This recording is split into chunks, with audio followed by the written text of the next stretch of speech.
गंगा माई के बेटिया में अब आने वाला है ऐसा धमाकेदार ट्विस्ट जिसे देखने के बाद फैंस पूरी तरह से हैरान रह जाएंगे। क्योंकि इस बार सिर्फ एक ढाबा नहीं जला है, बल्कि कई रिश्ते भी राख होने की कगार पर पहुंच चुके हैं। लेकिन सबसे बड़ा सवाल ये है कि क्या सच में दुर्गावती ही इस आग की जिम्मेदार है, या फिर कोई और पर्दे के पीछे से बहुत बड़ा खेल खेल रहा है। आज के एपिसोड की शुरुआत होती है गांव में मचे भारी हंगामे से। गंगा के ढाबे में लगी आग के बाद पूरा गांव गुस्से से भर चुका है। हर तरफ सिर्फ एक ही नाम लिया जा रहा है, दुर्गावती। बबलू सबके सामने खड़े होकर ऐलान करता है कि दुर्गावती को उसकी इस हरकत की सजा जरूर मिलनी चाहिए। वो कहता है कि गंगा का ढाबा पूरी तरह से बर्बाद हो चुका है और इस नुकसान की भरपाई दुर्गावती को ही करनी होगी। बबलू की बातें सुनकर गांव वाले भी उसका समर्थन में खड़े हो जाते हैं। अब हालात ऐसे बन चुके हैं कि पूरा गांव दुर्गावती के खिलाफ खड़ा होता हुआ नजर आ रहा है। दूसरी तरफ सहाना और सोनी भी बहुत बड़ी दुविधा में फंस जाती हैं। एक तरफ उन्हें गंगा के लिए इंसाफ चाहिए, लेकिन दूसरी तरफ उनके दिल में कहीं ना कहीं ये सवाल भी उठ रहा है कि कहीं सच्चाई कुछ और तो नहीं है। आखिर क्या दुर्गावती इतनी बड़ी साजिश कर सकती है? इसी बीच दूर खड़ी इंदु ये सब देखकर मन ही मन बेहद खुश हो रही होती है।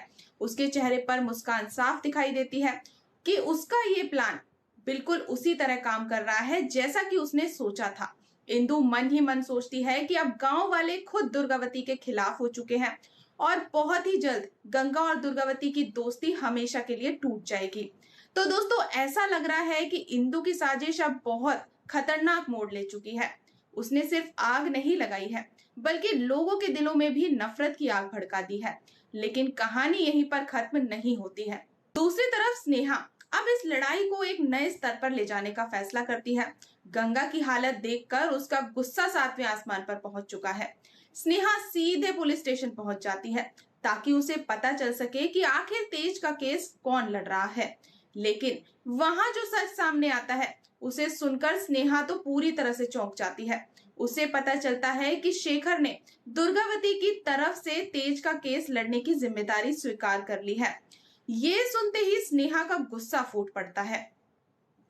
वो शेखर से सवाल करती है कि आखिर वो ऐसे इंसान का बचाव कैसे कर सकता है जिस पर गंगा को मारने की कोशिश करने का आरोप लगा हो। स्नेहा कहती है कि अगर तेज ने सच में ढाबे में आग लगाई है, उसे कड़ी से कड़ी सजा मिलनी चाहिए। लेकिन शेखर बेहद शांत तरीके से जवाब देता है। वो स्नेहा को समझाता है कि सिर्फ आरोप लगा देने से कोई अपराधी साबित नहीं हो जाता। जब तक अदालत में अपराध साबित नहीं हो जाता, तब तक किसी को दोषी नहीं माना जा सकता है। शेखर की ये बातें सुनकर स्नेहा और भी ज्यादा नाराज हो जाती है। वो साफ शब्दों में कह देती है कि अगर दुर्गावती और तेज इस साजिश के पीछे हैं, तो वो उन्हें किसी भी कीमत पर बचने नहीं देने वाली है। अब ये लड़ाई सिर्फ परिवार के बीच की नहीं रही है, ये मामला अब सीधे अदालत तक पहुंच चुका है।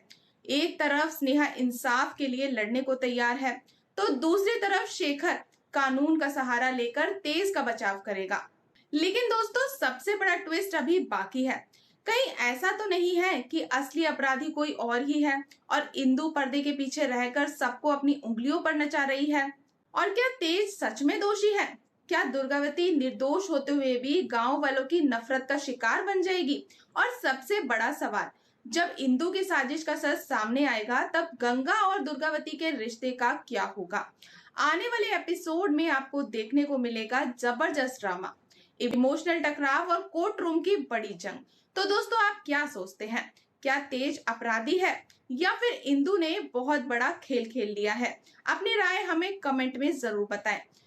और फ्रेंड्स, अगर आपको आज की हमारी ये अपडेट पसंद आई हो तो वीडियो को लाइक करें, चैनल को सब्सक्राइब करें और बेल आइकन को दबाना बिल्कुल ना भूलें। मिलते हैं नेक्स्ट अपडेट के साथ, तब तक के लिए गुड बाय।